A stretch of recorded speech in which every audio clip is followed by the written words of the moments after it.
it's just it's tough, right? I mean, Nublin obviously is the big one, but there's just it feels like there's so many, or the puck rather. That's it. The puck is what Nataki is really known for.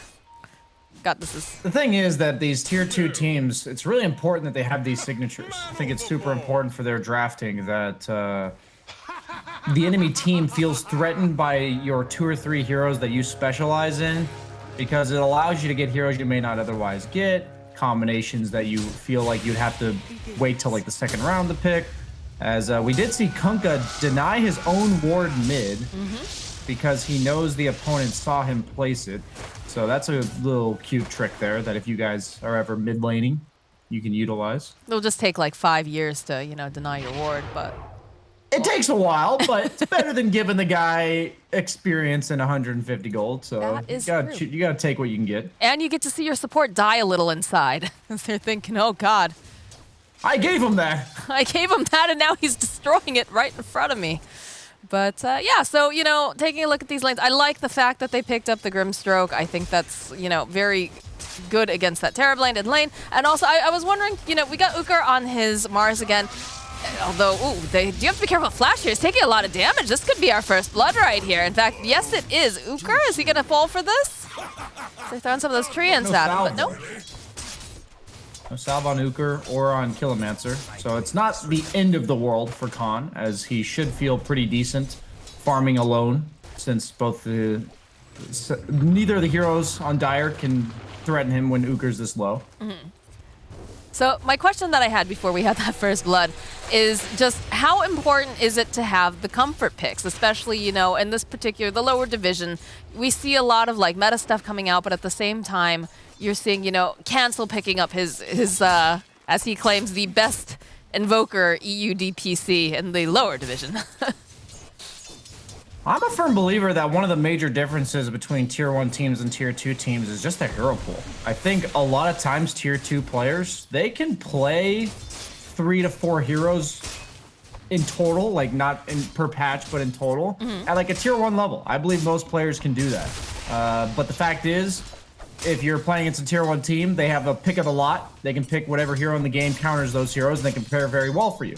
But in these games against these other tier 2 teams, I think it's super important. I think it's really, really necessary to stay within your own limitations. Don't try to play heroes that you're not as good at. It's better to have your best hero than to have the best draft. That's what I've been seeing a lot of so far. Because at the end of the day, if your hero counters theirs, it doesn't really matter if you don't play it to the optimal potential, because that's why it's meant to be the counter. Right. Saki. Thought he was going to try to make a little play over there for the courier, but I'm just going to keep trading back and forth here with Cancel.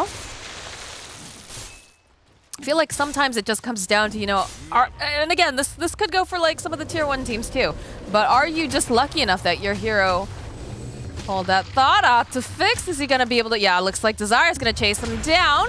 Nice and kick. He'll get the final hit. I feel like this can apply, though, to, the tier 1 teams as well. Sometimes you just get lucky that the meta favors your type of player, right?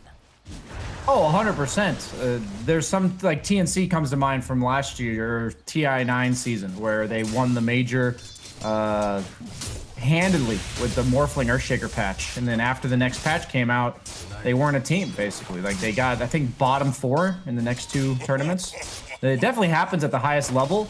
But there's what I'm saying. When I say tier 1, I hate to say, it's pretty much like the 4 or 5 teams that we consistently see placing top 6 at TI. The Secrets, right, the OGs. There's very few teams that are exceptions to this, because they have to have so much experience over time. They have to have so many raw games of Dota that they can just, the miracles of the world, they can just play almost every carry or every hero in their respective position to the maximum level. Like, mid 1's a perfect example. I remember 2 or 3 years ago, there was one tournament that he played 18 games and 18 different heroes. It's like, you just don't see that in tier 2 Dota, and I think that's okay. It's better to accept what you're not good at than it is to try to force the issue. I have experienced and learned that lesson way too many times. Roll. Nice lift, though, coming out from Killimancer. Buys him a little bit more time. Doesn't look like they have detection here for Cancel, so they might have to just be satisfied with plinking away over here on Killimancer's Flash. Also teleports over to this mid lane. They're really sticking around here, though.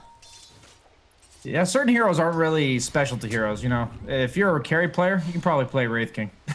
You know, Probably. But other heroes like the Arc Wardens and even like the Slarks, they're a bit more...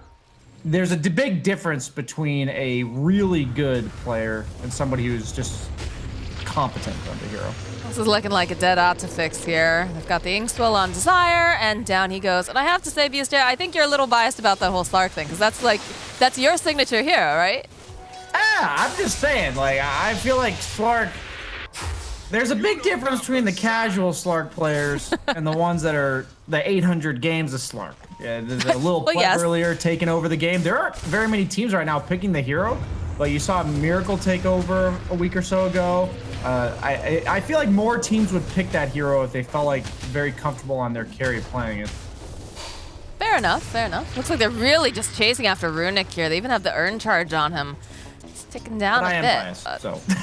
I was about to say, yeah.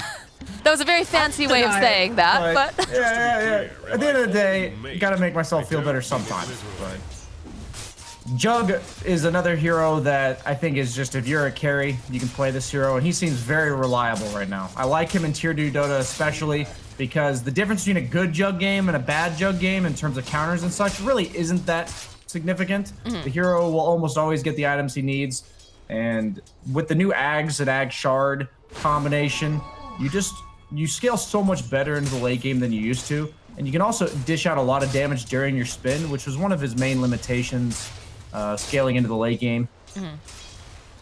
Jug has always felt like a very just stable hero. Like, you know what he does. He's got a couple things that he can do, but he's not really a master of anything. Although I do feel like recently the couple of the buffs that he's got does make him a bit better. But like before, I kind of just viewed him as like an old faithful, kind of like a Dragon Knight almost. A little bit fancier, obviously, but... The Healing Ward cooldown, I think, is a major deal, his level 15 talent. The downtime on Healing Ward went from 35 seconds to 15. The sustained pushes that you can hit with like Aegis timings and going high ground is just insane. There's just not enough downtime to be punished for. Definitely a draw. Remote rotation over here, though, over onto the Kunkka. He's going to go throughout the boat, give himself a little bit of that buff. Killimancer's still here, but doesn't feel very threatened, I think, right now. And there's just no one really rotating to help him out. They figure, all right, he's fine. He's just going to run away. They do have the Terrorblade Mars combo, something I don't think was mentioned. You do get the Ag Scepter on Terrorblade, get the massive AoE fear, forcing people to run into that Mars arena. That's something we will have to keep an eye out. Their team fight is quite strong. The Invoker on top of that for burjui. But I feel like no Bounty Hunter is going to be just so aggressive. It's going to take a while for him to get these things online. Yeah, I'm curious how long he decides to wait to buy this. As Khan. It's the Omni Slash. Not sure if Uker really wants to fight this right now. Guess he is very close to his own tower, so could just have the teleports come in. Feels so bad to play Mars in a Jug. You have this arena. You're such a huge threat to most carries in the game at this stage. But Jug, he's just willing to land against you. He's chilling. He even runs at you a little bit. Oh, top lane, Ottifix trying to stay alive. But there's the nuke from Blink, and again, this off-lane Grimstroke making things happen. Yeah, I really like this flex pick they had in the Nature's Prophet. I know for a fact that they went into that pick saying, if they pick something good against Nature's, we'll move Grim to 3, and vice versa. And I don't think there's any carry in the game that's good against both. Because one does so much physical damage in the Nature's Prophet, and the other one does so much magical damage in the Grimstroke, that most carries have some weakness in the laning stage. Well, yeah, it's always really nice when you're able to pick these heroes that are very flexible and that you can't really figure out the lanes until the last 2 picks or so. Something that you see a lot of the Tier 1 teams actually doing, especially like something quite potent, yeah. They really want this mid tower. Opening up with a Tornado EMP from Cancel. A little bit of a cold snap too on Antaki. Doesn't seem to care too much. He does still have that regen bottled up. Pressure is on. Runic joining in the fight here. Does have the Metamorphosis up if they want to try to take this.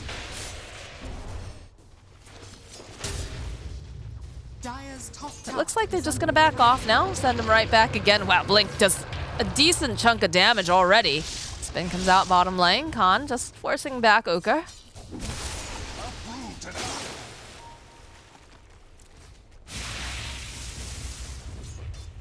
And this is the best that they could hope for right now. Bottom lane, Khan taking a lot of damage because Cancel's made his own rotation. We'll be able to find the kill. Flash taking that mid tower while his poor core dies in the bottom lane. Yeah, managed to land the EMP after the spear, so even though he had stick charges, wasn't quite enough mana to get a spin off, and followed up by the tornado. Really good rotation there as we see Terrorblade perhaps meeting the same fate top. It's not looking super great, but they gotta stun him up so that way he can't get the Sunder off. Out to fix is here though. He tries to buy him a little bit more time. He's got the heal. Can they do No point in Sunder. No point in Sunder. That's gonna come back to haunt him if he's not careful though. And Taki going a little bit too far underneath the tower. Has to be careful. He's taking a decent amount of damage here. Just gonna have to teleport away. They don't have, oh, but the tornado coming in from the jungle. We'll make sure that he is gonna teleport home, but not in the way that he wanted. Yeah, big plays from Cancel, but something I've been highlighting a lot throughout this DPC, especially in these tier 2 games, is the team that has easier objective taking feels like they almost always come out on top. As all that stuff's going on, like we saw bottom, Jug was dying, but Nature's Prophet took mid tower. All that stuff was going on there. And I don't even know who took top tower. I was busy looking at the fight, but they have another tower that's gone as Khan is happy to expend these Omni Slashes to solo kill support. And it's still Flash who gets the final hit off because of the Wrath of Nature. There's out the tip. That's a report. They are just invading this jungle and forcing Cancel out. Man, the side of no bounty hunter, they have stake their claim over here, and they're gonna force burjui over into their own triangle, try to make some things happen. And we really haven't seen much out of Uker. You know, we talked about this Mars needing to have these like fantastic arenas, but he's been kind of parked in this lane. I think he's working towards that blink dagger, but I don't know. Net worth, or he was. he's playing for himself, looks like. I don't know. Would you prefer to see him making rotations? We'll have to see what he does with this early blink dagger to answer your question. But Blink, look at this. It doesn't even matter. He got an arena, he trapped someone in it, and now he's forced to run away. Teleport trying to get out, rolling forward. Yeah, he's just absolutely dead. Over on the back lines, though, looks like Flash, maybe he's gone just a bit too far. We'll be able to find the kill over onto Killimancer. Flash down. Roll forward, coming out over onto Autofix. He's silenced up. They've got the ink swell off. He's just hiding in the corner. He's looking at the wall. He's like, please, guys, no. Down he goes. Oh, Courier, though. That is, of course, the Yasha, so that's a nice consolation prize, I guess. Yeah, the problem is when you prioritize yourself as an offlaner like that, if you do have one or two bad deaths, it kind of just stops you in your tracks when it comes to your timings and the momentum that you have. So that's definitely a very costly exchange as we see the top 3 net worths going to all 3 Radiant cores. It's actually a very nice looking net worth group here. We got 3 cores, then 3 cores, then 2 supports, then 2 supports. So pretty much across the board, we got a slight net worth lead for no bounty hunter. Trying for sure. Spin's coming out now on Khan. Flash is taking a decent chunk of damage because Killimancer manages to go and steal the spin. Taki coming forward here with the boat. Oh, it doesn't matter because they'll be able to get the nuke off. Now Khan forced to run away. He's got no mana here. Does have to go and use the charges, but he's turning back around. Desire with the magnetize. It's looking pretty nice as he rolls forward, and Taki putting the damage over here onto this Oracle. Desire has to be careful. He's going to try to roll on out. It's not going to be able to. They'll be able to pin over to the wall. Taki goes down. Sunstrike. Ooh. It's a little off the mark there. It's Cancel. They're hunting. They want Blank. They know where he is. Those trees aren't going to hide you. There's not enough trees here at all. Zuker pushes him back. Throws out the Phantom's Embrace. It's going to be the tornado. Blink goes down, and Flash teleporting over here needs to hightail it out. Dax is going to try to hide over here in the trees. Doesn't look like they'll be able to find him here, so away he goes. This is big. Their team fight is overwhelming as the game goes on. Terrorblade does outscale Juggernaut eventually, so that is a very crucial fight. Oh. Juggernaut, what? What? Hey, what? Just got solo killed by Rubik. Question mark? That is definitely Just a fate bolt? Yeah, he must have been farming super low or something. I can't even fathom how that happened. Maybe Sunstrike, actually? Not sure, but That's roll level forward. 1 Sunstrike, never mind. Roll forward, X marks the spot. Cancel, though, is going to be able to walk away. Does have the silence on him. He's going to need to surround him with all of these trees. Autofix dies on the back end. There'll be no save for you, Cancel. Santaki trying to just catch up. Desire just keeps rolling forward here. This is not looking good. They have the dust. They anticipated it. And down goes the Invoker.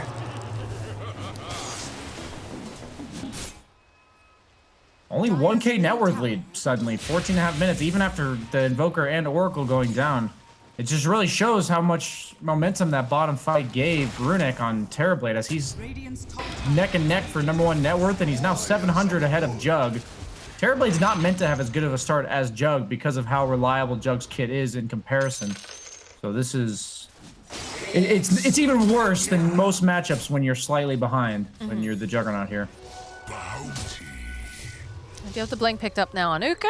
It's like he's trying to go and snatch up this bounty rune, but he will back off. I'd like to see how aggressive they're going to get with this now, because a lot of eyes are watching him. They need to get maybe just a little bit more of an advantage to try to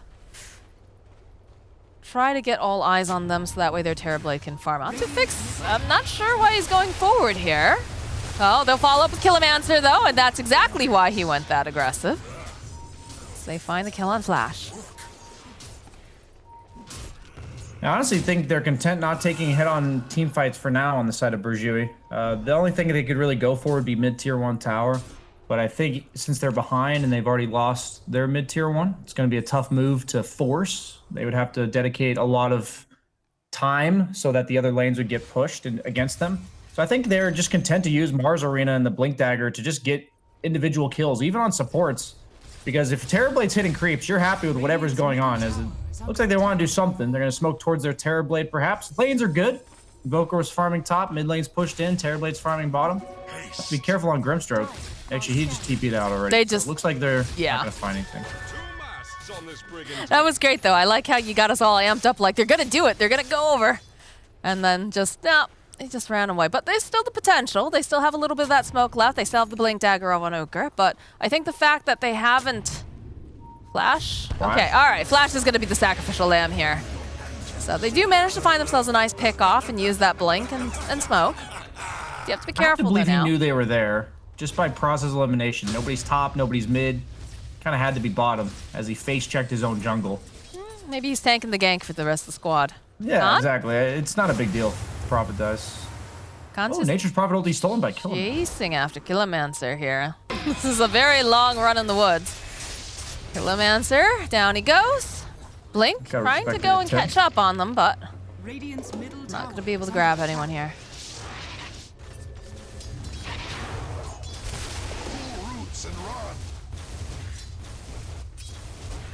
Kunkka has gone first item Halberd.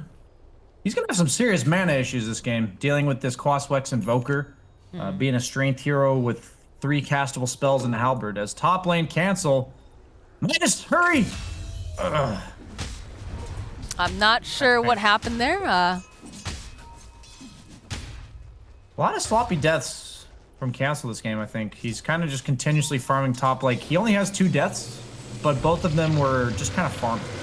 Not to fix again.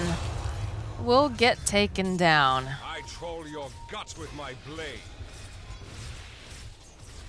Get the steal flash, though. Perhaps just a little bit too forward here. He's going to try to run away. The roll forward, though, coming out from Desire, trying to buy him a little bit more time. The arena comes out. This is looking like a dead flash.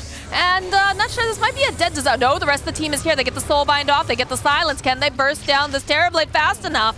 It's looking pretty darn good as down he goes. Now Uker forced to run away. Roll forward plus the stroke of fade. One more hit should do the trick. And that's a double kill now for Ntaki.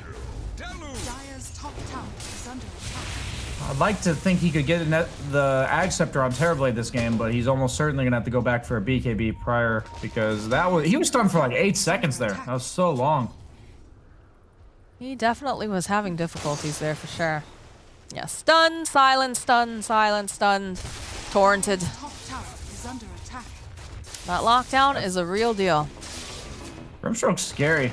I don't see this hero too much in NA, so I've really only been exposed to it watching these games. But every time I see it, it's just so much control. There's a lot of good synergy between the popular meta heroes and the Inkswell. The stun is so long if they get on top of you for the full duration, 3.7 seconds. That's pretty nuts. It's been Inkswell, rolling, everything, just holding them down. But I think you can make a pretty good video about this, CSJ. Show NA what they're missing out with. Recently, so there we go. That's what I'm here for. I'm actually just studying for video content I could possibly be making. Ntaki's so happy. I also like the Dragon Ball hoodie he's got on. You're all warmed Yeah. up. I like having the camps for sure. We even got to see the real I do like to see the smile. live reactions. It's pretty cool. Casual Dust figuring that somebody is hanging around, but might have played into their own thing. Although, oh, Cancel's just taking too much damage here. See how it goes. They get the false promise off. Nice spear, gonna be able to push away one of them. Roll forward again. They have the dust. They're not gonna let Cancel walk out from this as the false promise ends, and that ghost just nibbles away on him. He needs to get it off in time, and he's not gonna be able to. I feel like I watched that situation right now play out bottom, and I just don't know why you keep giving Desire Earth Spirit. If anybody is a future opponent here of No Bounty Hunter, please watch this game and see how much he gets done on this hero. If you look at the top left, it says that he's a master tier Earth Spirit player. We don't need to give him this hero, guys. It seems a little bit too easy as he's making so much happen across the map. 1-7. Yeah, this is you know, he's a professional footballer, so makes sense he'd be good with the hero that basically plays football. Yeah. The lore checks out. Although I will say that the couple times that we've seen him on other heroes, especially his Clockwork, he's just very good at positioning. This is a master positioner. He's very aggressive, and honestly, I'm so here for it. I love to see it. We were talking about carries and how some of them, like Jug and Wraith King, are more of the straightforward carries. Earth Spirit's the most specialist of specialist 4-position heroes. So this patch, quite a potent pick if you have a player that picks it, and I think you have to respect this hero in the right hands. Uh-oh, Flash. He's right on top of that ward. So he is going to get punished as he gets sunstruck and everything thrown at him. Out to fix finally gets this a revenge kill. I think the kill score is a bit misleading, 19-14, but it's 1-8 on the Nature's Prophet. So if you remove him from the equation, it's 18-6. And his deaths, while it's a little bit of gold here and there, honestly don't mean that much. I mean, he's doing what he needs to do, right? He's pushing out the waves, he's getting the vision up. It's unfortunate that he's died a lot, yes. But again, it is not a core profit here, so. Double damage. Oh, he has global teleport on Rubik. See if that comes into play. He's had that a couple times now. Well, when Flash TP's in on top of wards, Yep. I think that's probably gonna happen sometimes. He does that a lot, actually.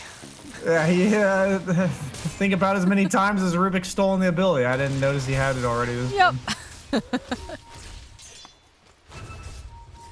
Deso on Ochre, Link. so no auras or anything coming out from him, but does buff up the damage. Jug, relatively low armor in comparison to a lot of other agi carries, but he's still sitting on 22. So the Deso isn't all that impactful. They going for a Roche play here? This could be really good for the side of burjui. Yeah, this might be giving them the fight they are looking for. Yeah. Is that double Dragonlance on Terrorblade, or am I hallucinating? Nope, not hallucinating. Double Dragonlance. Interesting. All right. This is their moment. This is the fight that they could potentially... Okay, they're already spotted out. That's not a good start. Uker trying to just cut these down. Runic revealing himself, too. Roll forward again, coming out from Desire. He's got his eyes immediately over on this Oracle, but Uker over on the back lines will be able to go get the jump over onto Blink. Desire taking a lot of damage. It's going to be a big tornado thrown out in the middle of the fight, but Khan looking for this opening, trying to get off enough damage here over onto this. Oh no, but they managed to go. They get the Oracle ulti off, and they managed to go and save him. Desire rolling around over on the back lines. I'm amazed this guy's still alive. He gets the dust off. They turn it right back around again. They'll find the kill on Cancel. And now Runic, he's got the alacrity on him. Flash is taking so much damage here. Khan is forced to spin away. Uker jumping forward though, does find the kill onto Flash. Uker is gonna pay for this with his life though. As Khan finds himself another kill. Look at Desire, how is this guy allowed to still live? He's still here as Runic finally goes down. They'll be able to take down Killimancer, and Nandaki has his eyes over here on this Oracle to silence everything. Down he goes. Desire should not have lived that long throughout that fight.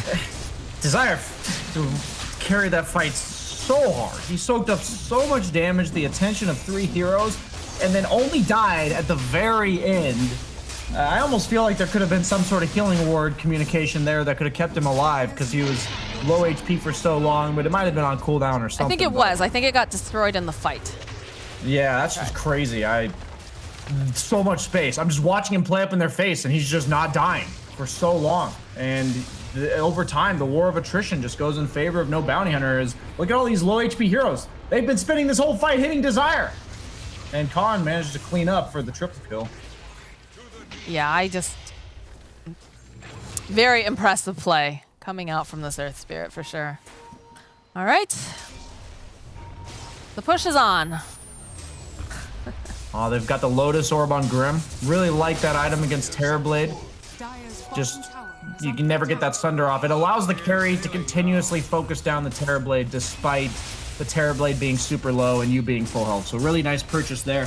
Unlike Lincoln's, it can't be broken. You just consistently threaten to return the Sunder. Dire's bottom tower has fallen. Desire. It's like he can just smell blood in the water here as he rolls forward immediately. Go, soul bind up, plus the silence. BKB is going to come out from cancel though. Desire just zipping around back and forth. They go in to get the arena, but it's literally just holding them in place for the most part. Follow up here, coming up from Altafix, man, just keep Ukor alive. Now he's just going to teleport out, and he pops. Almost made it out. Okay, so this is a bit of yikes. I look at Runic's inventory, and he no longer has 2 Dragon Lances, so okay. Chop that up to a misclick. That's a tough one. That's a big misclick. It happens to the best of us, happens to the worst of us, but never feels good. Usually I see it when people accidentally build Tranquil Boots or something of that sort, but that is effectively a 900 gold loss on his net worth. That makes the Grim situation already grimmer, if that's a word. It is. I don't think it is. Oh, it is grimmer? I think so. More grim? I don't know. Maybe I'm lying. I might be lying to you. Okay. You wouldn't do that, though, so it must be a word. So what do we have going on now? So we've got 11k net worth lead at like 27 minutes or so. Poor Altafix. What does Earth Spirit have for boots? Because I thought I just saw him complete his boots. Was he just rolling with brown boots the entire time? Yeah, I think so. He was rushing that Spirit Vessel ASAP. Oh, it's paid off. I think to prevent the heal from Oracle ulti. Elven Tunic, new items coming out. That's a feels good item on pretty much every carry in the game. Juggernaut's almost got Ag Scepter. He's got the Ag Shard already. And he still has the Aegis. That's funny. People used to go treads on that Juggernaut for a while, but now that the build's all about this Ag Shard and Ag Scepter, you pretty much just go for phase boots, because all you gotta do is run people down, and if you're near them, they'll take damage. Oh, all right. They find a nice pick off on Flash. Cancel, though. Pops the BKB. He's got to get out of there quickly, and he's not going to be able to, I don't think. Nope. Yeah, he is. I thought that they were going to try to hold him in place there. Radiant are scanning. Look at Runic and Killimancer just running down here, hoping that they can pick the 2 of them off. Well, forward from Desire. Blank has Lotus Orb on him. Should be able to just go. No, the spear comes through. He's going to get stunned up. So this is looking like a very dead Blink, although he tries to buy a little bit more time for himself. Steals the Phantom's Embrace over on Killimancer. Runic recognizing they have damage issues, queuing up the Crystallis, most likely turning that into a Daedalus. We see the Deso on Mars, going for a BKB. He's been getting crowd controlled a lot, so even though he has the Deso for damage, he's not necessarily able to dish it out, but I'll never count a team out when they have a wombo combo team fight potential. So if they get to a point where Terrorblade's 3 or 4 slotted, maybe the 3rd Roshani gets an Ag Scepter for free. I know that sounds like a little crazy, but it's not too far-fetched to happen, I think. I mean, it's Dota, right? Anything can happen. Anyone can throw a game. Anyone can just, you know, they're just in the wrong spot at the wrong time. I mean, I say all this. I think of some of the things that we've seen with, like, Eternal Envy Dota, you know? Sometimes it's just spot on, and sometimes, you know, you're just wrong place, wrong time. Everything goes sideways. It's kind of the beauty of the game. If they want to take the Eternal Envy approach, they have to lose 2 lane of racks first. So that's the first step. Eternal Envy becomes more powerful and powerful as he loses lanes of racks. So Terrorblade is an Eternal Envy hero. So if we're looking to get into that territory of craziness, I'm emotionally prepared. I will say that. I do love casting Eternal Envy games. I was supposed to meet a friend at one point, and they're like, "Oh, so when are you going to be done?" And I was like, honestly, I can't tell you because I'm casting an Envy game. This could be done in 20 minutes or it could be done in 4 hours. I really can't tell you. Usually I have a pretty good gauge of these things, but if you understood Dota community, they would understand, you know? Yeah, it's become a bit of a meme now with my friends, and they're just like, when are you going to be around? And like, oh, Envy Dota. They just know now. They just know. Yeah. Khan running over in the mid lanes, gets off the Swift Slash, plus the roll here. Uker's going to have to use that Bullwhip on himself, and he doesn't quite have the vision here. Though Khan, again, getting lifted up by Kilomancer, tossed back. Zaire rolling on through here with a big old boat coming out. Can they take down the Oracle fast enough? Runic, he gets the Sunder off. He'll follow up with a nice arena here, but Uker will die. Outofix already down. Be able to find the kill on Desire. They're trying to just get off enough damage over here on Runic before he can leave, and they're not going to be able to let him go because he's just taking too much damage. Final hit needs to come off here, though, guys. You need to get there a little bit faster. Come on, Khan. Oh, a nice slow coming out from Cancel. Is that enough to keep this Terrorblade alive? He's at 8 hit points. Oh, Flash showing up at the last second says, no, you don't. He was kept alive by that Rubik stolen boat. The buff of keeping him only taking half damage and also the move speed. That's why he was able to live for so long. We've got a lot of big trees, little trees, and just heroes in general hitting the base now. They do need a creep wave, though, because they have backdoor protection. It's being dragged away by a Forge Spirit. That's some sick space from that little guy there. It bought them some decent amount of time, though. That actually saved their racks, I'm pretty sure. Good move from Cancel. As the tier 3 just regens all of its HP, because all of that damage almost was through backdoor. I had such plans. Oh, bounty! The seeds of fortune. Kunkka's actually #1 net worth. What the hell? He's got a completed Assault Cuirass. He's got the Halberd, VKB. He's a big boy. Forge lad, that boy. But Jug very close behind here as well. Especially having that Maelstrom up. He's going to be able to clear up these waves very quickly. Kilomancer just have to be a bit careful here because Ntaki is hunting. Yeah, the Swift Slash, is that enough? Almost enough. The spin and the cleave will be able to ensure that they take him out. That's a couple creeps in the base. They put a little damage on the tower. Cancel. Jumping forward here with the blink. Throw out the EMP. Taki. Gonna get rooted into place by Autofix. Followed up with the Tornado Meatball. Comes out with the Deafening Blast. Then they'll turn right back around again over on Cancel. He has to flee. Followed up with a nice Torrent. It's a lot of just poking and prodding in this fight. No one feels like they want to definitely commit on this. You can see Uker on the side, but... Alright, the Terrorblade is back. Question is, do no Bounty Hunter, or do they feel confident enough to jump in here? Looks like they do. Khan goes forward immediately, Spirit off to the side. He needs to follow up here. They'll be able to use the arena. And they'll leash them up together over on the side through the BKB. Thunder's gonna come off.